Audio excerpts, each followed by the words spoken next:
Amigos, ¿cómo están?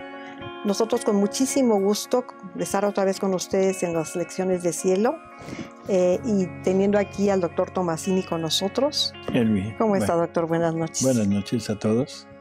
Y con Alejandro Carrega. Hola Alex, ¿cómo estás? Muy bien, Elvi, muchas gracias. Y Elvi Carrión, ¿qué tal todo? para servirles. Bueno, pues estamos prácticamente terminando este libro 11. No sé exactamente cuántos programas nos falten, pero son ya muy pocos. Vamos en la lectura, ¿qué? 140. 140. Sí, Así son que 145. 145, así que prácticamente hemos terminado este libro, que ya hemos mencionado que es el libro de cambio. Es el libro donde Jesús le cambia el canal a Luisa para hacerla brincar de la santidad humana a la santidad divina. Todo lo anterior, o sea, la había ido llevando por el camino de las virtudes, pero le hablaba de vez en cuando de su voluntad. Sin embargo, aquí en el libro 11 es cuando realmente es el cambio de canal y empieza poco a poco a hablarle ya francamente del vivir en su voluntad.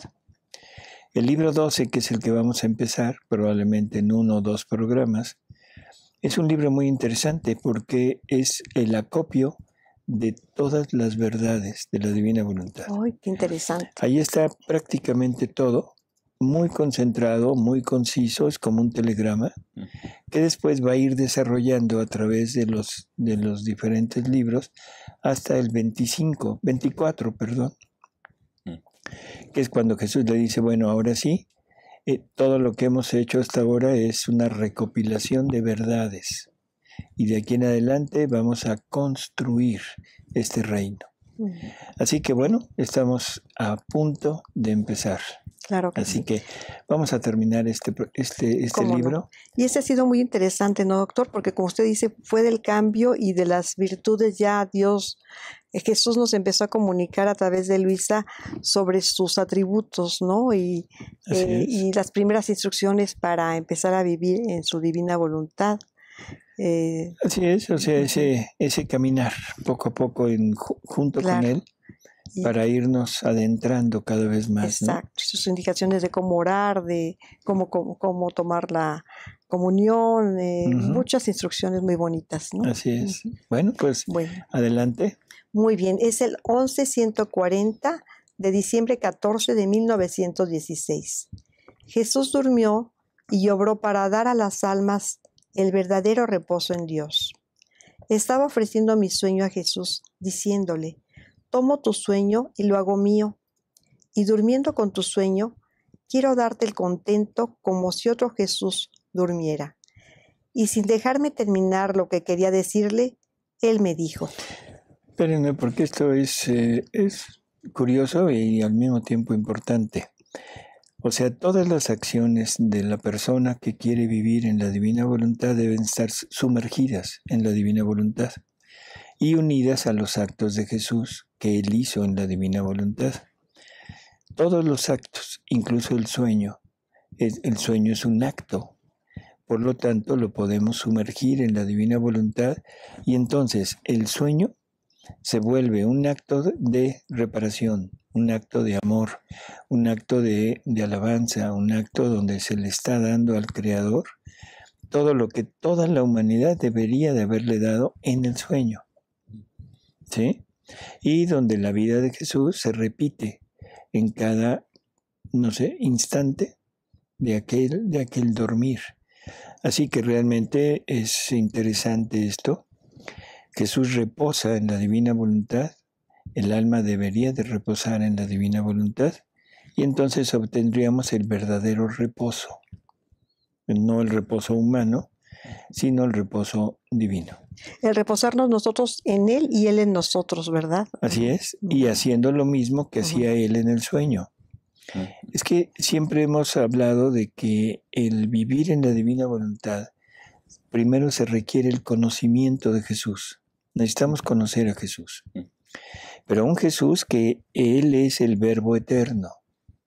Entonces ya no nos vamos a preguntar qué hacía la humanidad de Jesús, sino nos vamos a preguntar qué hacía el Verbo eterno en la humanidad de Jesús cuando Jesús hacía determinados actos. Jesús duerme, la humanidad de Jesús está dormida. ¿Y el Verbo eterno que también se dormiría? Pues a lo mejor no. A lo mejor no, claro que no. O sea, sí, seguramente no. Seguramente no. Entonces, quiere decir que algo estaba haciendo el Verbo eterno con aquel acto de la humanidad de estar dormido. Y como eso podemos hablar de cualquier acto que haya hecho Jesús, no necesariamente el dormir, el comer, el caminar, el pensar, el hablar, etcétera. Es el Verbo eterno quien está junto con la humanidad, con su humanidad, actuando. Bueno, pero ¿qué hace? ¿Qué hace? Y aquí lo vamos a ver, yo creo, ¿no? Posiblemente. Es el transcurso de todas las verdades, donde se nos va a ir diciendo poco a poco qué es lo que el Verbo eterno hacía, para saber qué es lo que nosotros debemos poner en la divina voluntad para hacer lo mismo. Porque a final de cuentas, el vivir en la divina voluntad es tomar el ejemplo de Luisa, y Luisa tomaba el ejemplo de Jesús. Entonces vamos a repetir en cadenita hasta mí para poder hacer lo que hacía Jesús, lo que hacía el Verbo eterno en la humanidad de Jesús. O sea, ¿qué hacía la divina voluntad en la humanidad? Y bueno, una pregunta que digo, a lo mejor no viene mucho al tema, pero dormir en divina voluntad, ¿cómo podría ser nada más el acto de decir, ahorita me duermo y ya me aventé, digo, me duermo en divina voluntad y ya me aventé 8 horas de vida divina? Así es. Bueno, y junto con eso una pregunta, en los sueños no hay pecado. No, en los sueños no hay pecado. O sea, sabemos que hay diferentes tipos de sueño. Aquí tenemos que recurrir a otras revelaciones que ha habido. O sea, no como estrictamente ciertas, simplemente vamos a nombrarlas, pero da una explicación muy lógica de los sueños. La primera es que debido a los problemas, a las vivencias que hemos tenido durante el día o durante algún tiempo, nuestra mente en el momento del sueño elabora situaciones referidas a todas esas circunstancias de nuestra vida, sobre todo cuando son circunstancias o muy, muy gratificantes o muy preocupantes, muy estresantes, ¿no? Entonces nuestra mente está fija en eso y genera sueños referidos ahí. Esa sería como la primera clase de sueño. La segunda son sueños, pero sueños que están referidos a la imaginación. Lo que aquella persona tiene en su imaginación, y no necesariamente una imaginación de ese día, no del día anterior, sino lo que ha ido acumulando durante mucho tiempo en su consciente o en su subconsciente, y que ahí de repente sale. Y sale como un sueño agradable, como un sueño quizá intrascendente, o como un sueño terrorífico, que son las pesadillas. Sabemos que hay pesadillas que son recurrentes, sobre todo en determinadas edades. Por ejemplo, en la adolescencia, cuando viene esa etapa de liberación, donde el individuo se empieza a liberar de los padres, de ese ligue que hay, ahí casi siempre el adolescente tiene sueños recurrentes de persecución. Algo que los persigue, que no logran identificar, pero algo que los persigue y que los angustia, y en el momento que aquello va a alcanzarlos, a hacerles daño, en ese momento despiertan. Nos dicen que es ese punto, esa lucha que hay de independencia, ¿no? De buscar su propia vida, su propia individualidad. Y por último, hay sueños que dicen en estas revelaciones que son adelantos de la vida espiritual, de la vida en el más allá, para irnos acostumbrando a eso. Y entonces se explican sueños muy curiosos. A veces soñamos con personas ya muertas. ¿Sí? No sé si lo hayan tenido ustedes, pero se sueña con personas que ya han fallecido, donde esas personas externan que están bien, que se encuentran sin problemas y que animan a la criatura a no sentir el dolor de la separación, sino al contrario, a sentir un gusto porque sabe que su amigo, su familiar, su ser querido está en un lugar que está totalmente bien. ¿Cuál de todos estos? No sabemos, pero es simplemente algo. Ahora, todo eso lo podemos poner en la divina voluntad con un acto, como si fuera el acto de la mañana, ¿sí? ¿El preventivo? El acto preventivo de la mañana. En el momento de irnos a dormir, simplemente decimos, Señor, pongo todos mis actos de mientras esté dormido en tu voluntad. Y quiero unirlos a los actos de Jesús. Así que con eso. Y tienes 8 horas, de vida divina. Muy bien. Pues muy bueno. Muy buenos. Y también lo puedes invitar a reposar contigo, ¿no? A Jesús. Claro. Sí, bueno, pero se supone que ya estoy ya lo convertí en un acto divino. Así es. Bueno, entonces Jesús le dice que... Dice, sí, hija mía, duerme con mi sueño, a fin de que mirándote pueda ver mi reflejo en ti, y mirándome pueda encontrar en ti a todo yo mismo. Y ya que duermes con mi sueño, y a fin de que mirándote tú en mí, podamos los dos estar de acuerdo en todo. Quiero decirte por qué mi humanidad se sometió a la debilidad del sueño. Hija mía, la criatura fue hecha por mí, y como cosa mía, la quería tener sobre mi seno, en mis brazos, en continuo reposo. Por tanto, el alma debía reposarse en mi voluntad y santidad, en mi amor, en mi belleza, potencia, sabiduría, etc. Todos estos actos que constituyen el verdadero reposo. Pero qué dolor. La criatura huye de mi seno, y esforzándose por soltarse de mis brazos, en los que la tengo abrazada, va en busca de vigilia. Vigilia son las pasiones, el pecado, los apegos, los placeres. Vigilia los temores, las ansiedades, las agitaciones, etc. Así que por cuanto la lloro y la llamo a reposarse en mí, no soy escuchado. Esta era una ofensa grande, una afrenta a mi amor, que la criatura ni siquiera considera y no se preocupa en lo más mínimo en reparar. He aquí por qué yo quise dormir. Espérame, porque es importante. O sea, Jesús quería que continuamente nosotros estuviéramos en reposo. ¿Qué sentimos cuando dormimos?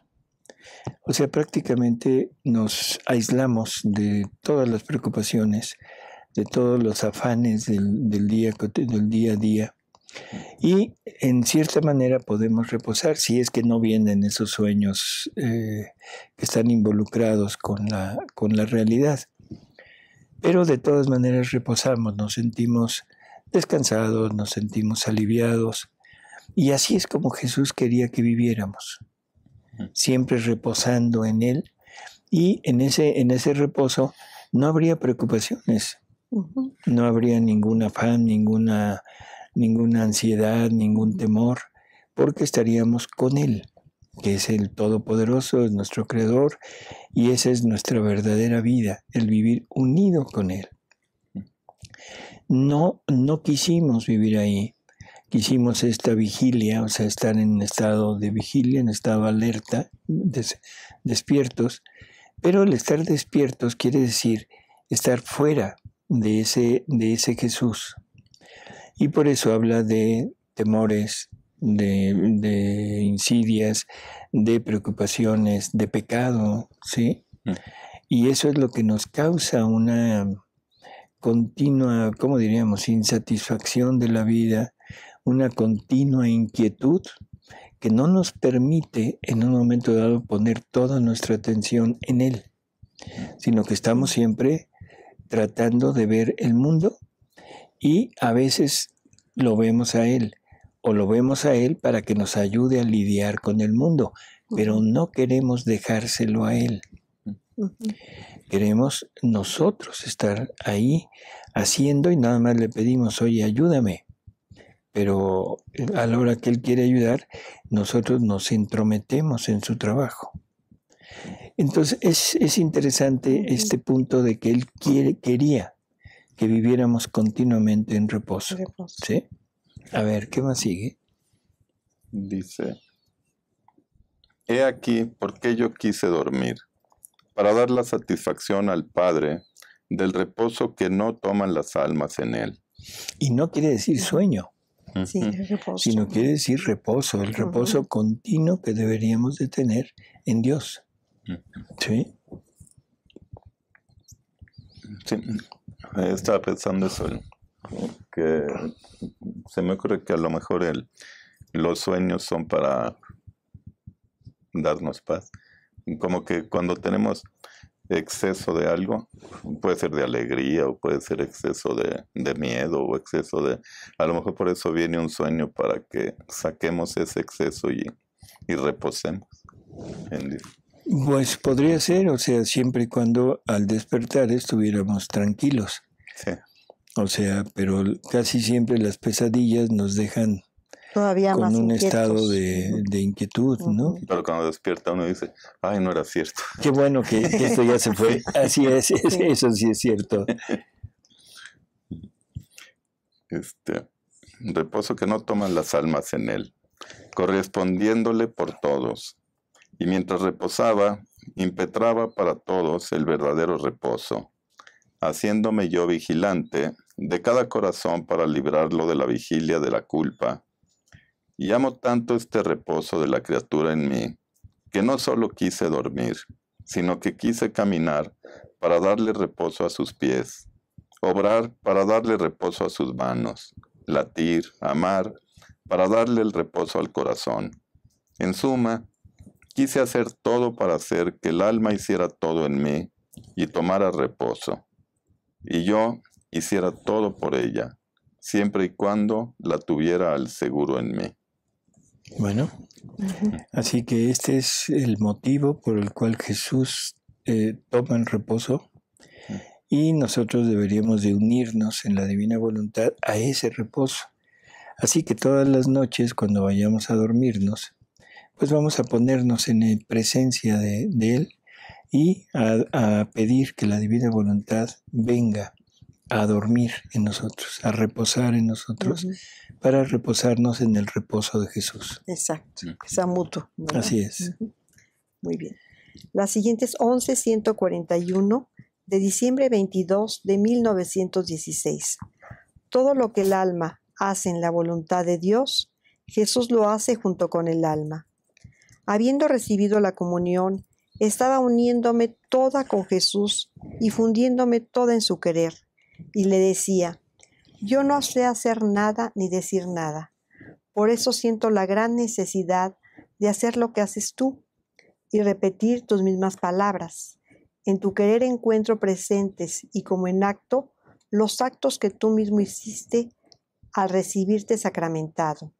Y yo los hago míos y te los repito. Y así trataba de entretejerme en todo lo que había hecho Jesús al recibirse sacramentado.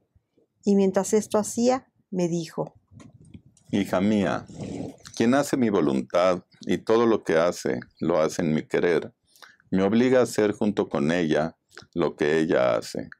Así que si recibe la comunión en mi querer, yo repito los actos que hice al comulgarme y remuevo el fruto completo de mi vida sacramental.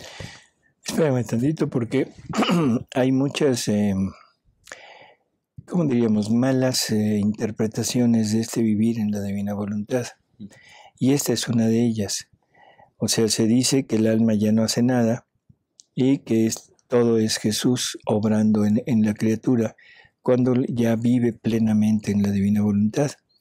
Y aquí nos empieza a decir que Él hace junto con el alma lo que el alma hace. O sea, que pone al alma obrante. El alma, ¿y con qué obra el alma? Con su voluntad. ¿Sí? La voluntad humana es la que mueve a la persona, pero la mueve junto con la divina voluntad. Y entonces Jesús tiene que obrar junto con el alma lo que el alma está haciendo. Si no, nos quitaría el libre albedrío, ¿no? Si nos no, quitaría el libre albedrío y nos quitaría nuestra individualidad. O sea, ya no seríamos nosotros, sería Él. Y eso no es lo que Él quiere. Él quiere tener una criatura que voluntariamente quiera unirse a Él, quiera recibirlo de Él, para entablar aquella relación de la que hemos hablado, ¿no? Y ahí la criatura le estaría dando nueva vida a Jesús. Nuevas vidas, de alguna forma. Le está dando la posibilidad de repetir sus actos, su vida en la criatura. Cosa que sin la voluntad de la criatura, sin el sí de la criatura, no lo hace, ¿no? Digamos que se quedaría estática esa vida en Jesús hasta que la mueve la criatura. Así es. Acabas de decir algo que es muy, muy, ¿cómo diríamos? Muy importante en la divina voluntad. Muy importante, pero muy grande, que a veces no se entiende. Le dice Jesús a Luisa que Él, para obrar, requiere del acto de la criatura. Y que si la criatura no se une, no se funde en la divina voluntad, lo deja en el ocio, no le permite el actuar. Y termina esas lecturas diciendo, ¿te parece poco que la criatura mueva a Dios? Sí,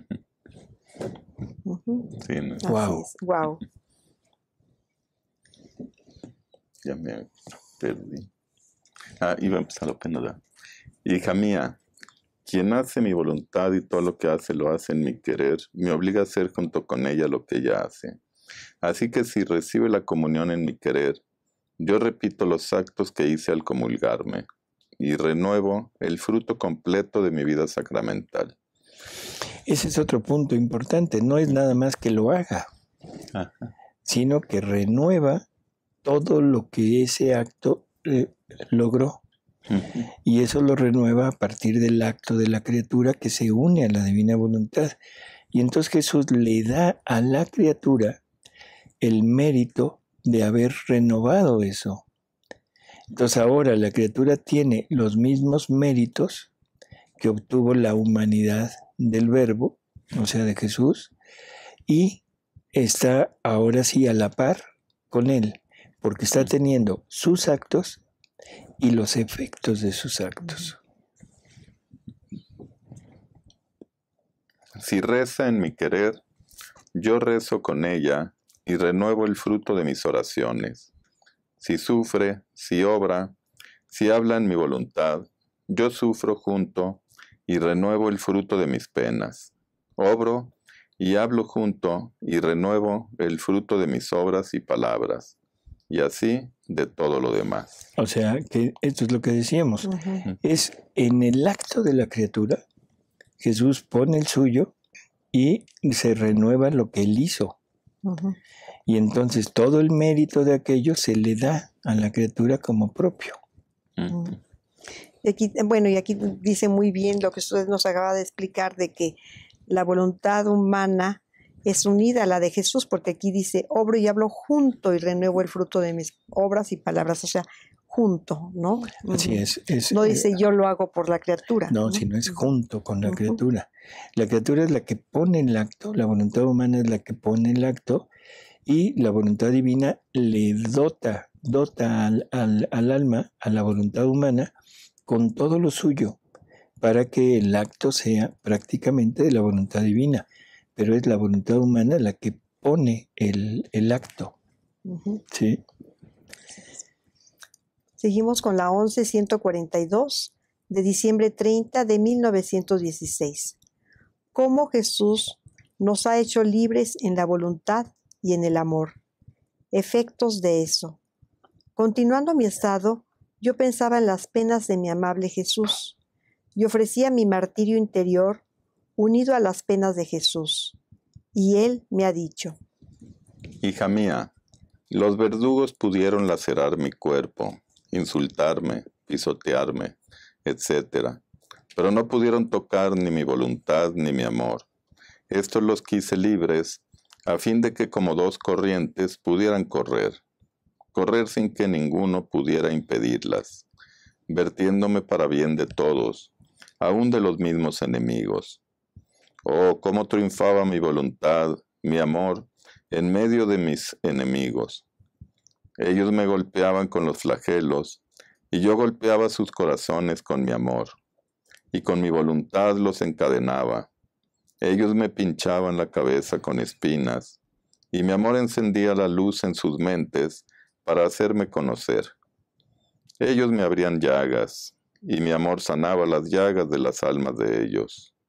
Ellos me daban muerte, y mi amor les restituía la vida, tanto que mientras expiraba sobre la cruz, las llamas de mi amor, tocando sus corazones, los constriñó a postrarse ante mí y a confesarme por verdadero Dios.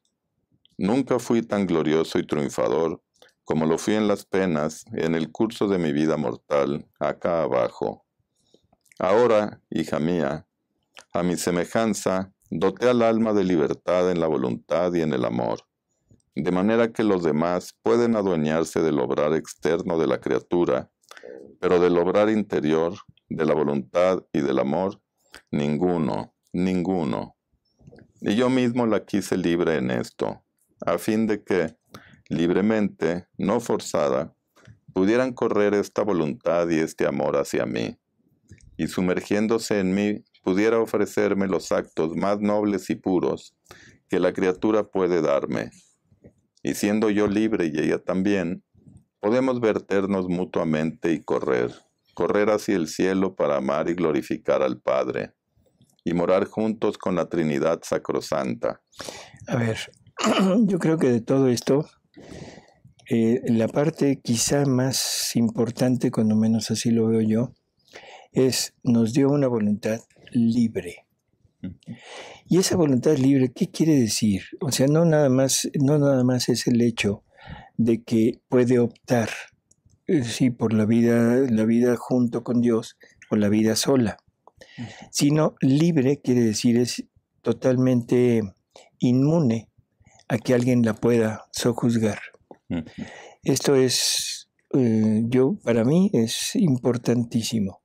No hay nada ni nadie que pueda poseer a una voluntad, a menos que esa voluntad libremente se entregue.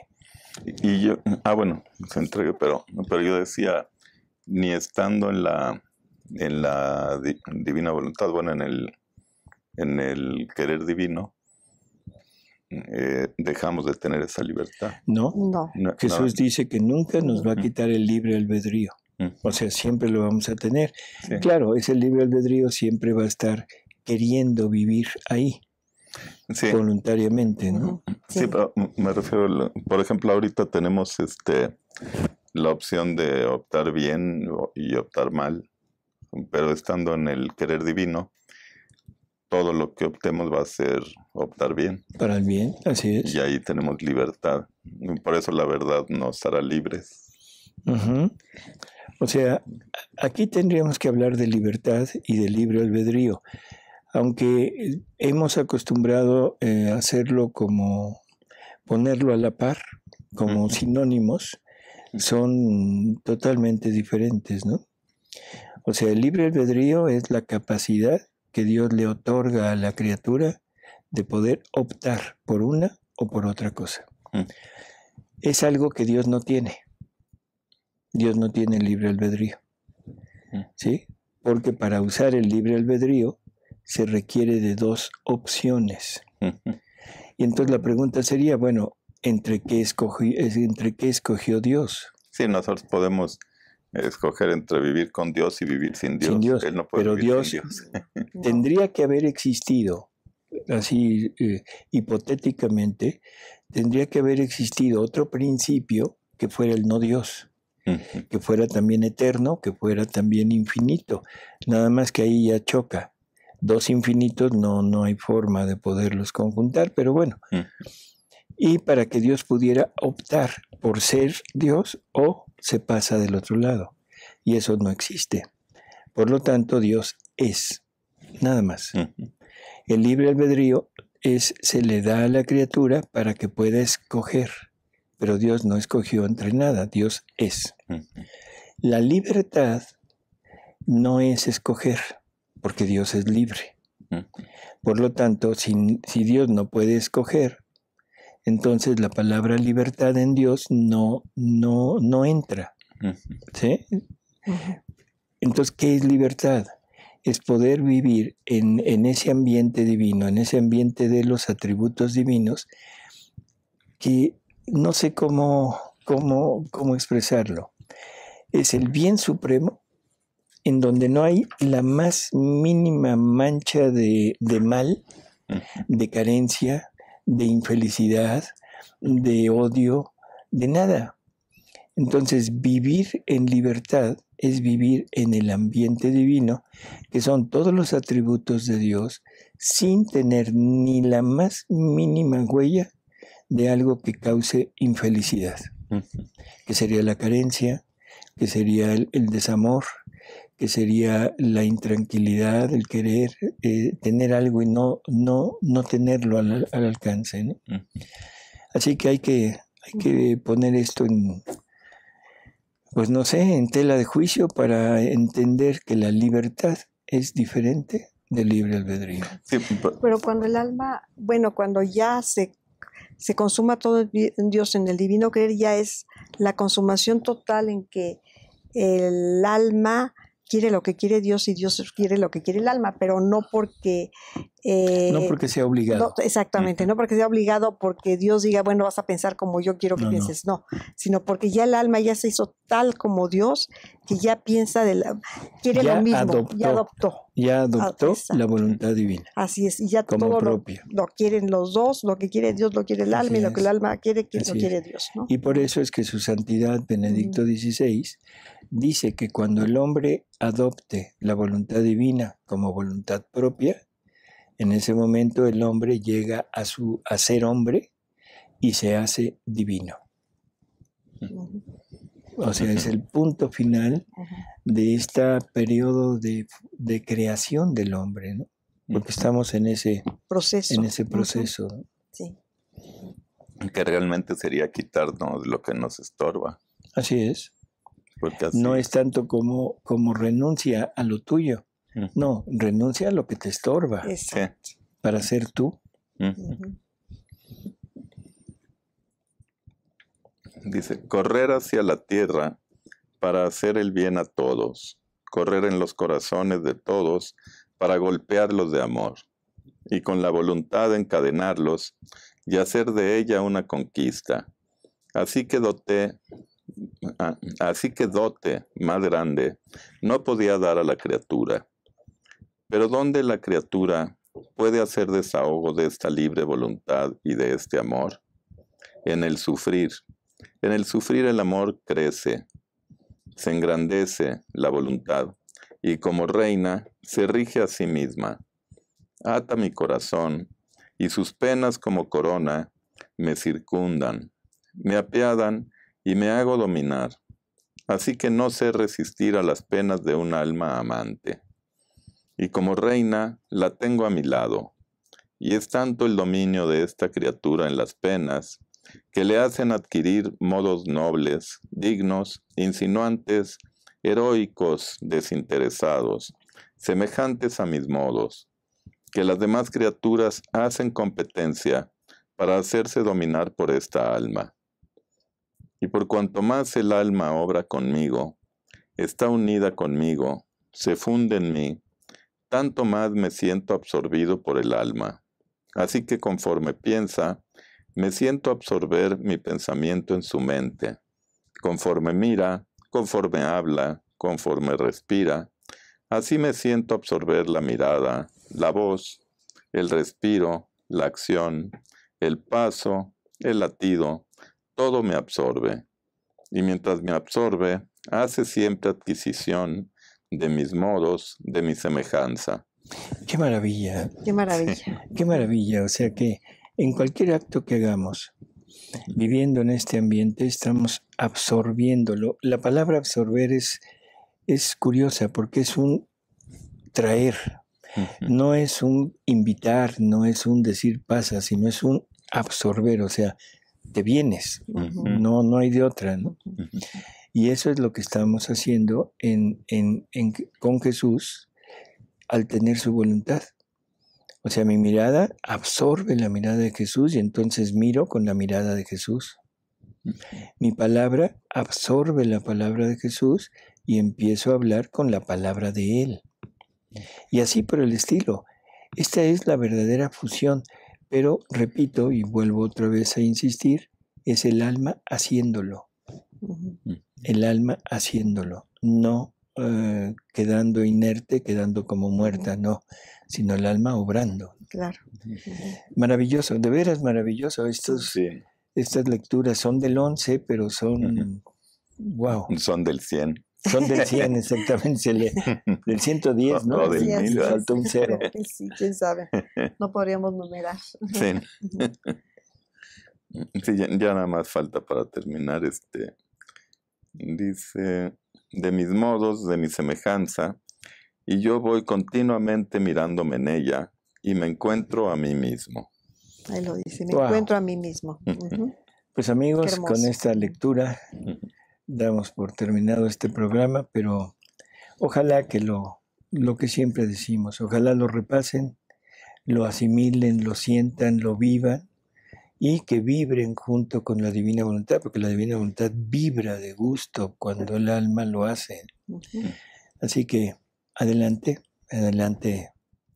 Bueno, pues a continuar leyendo el libro del cielo y pedir para que se extienda este reino. Y gracias, amigos. Gracias. Hasta luego. Hasta luego.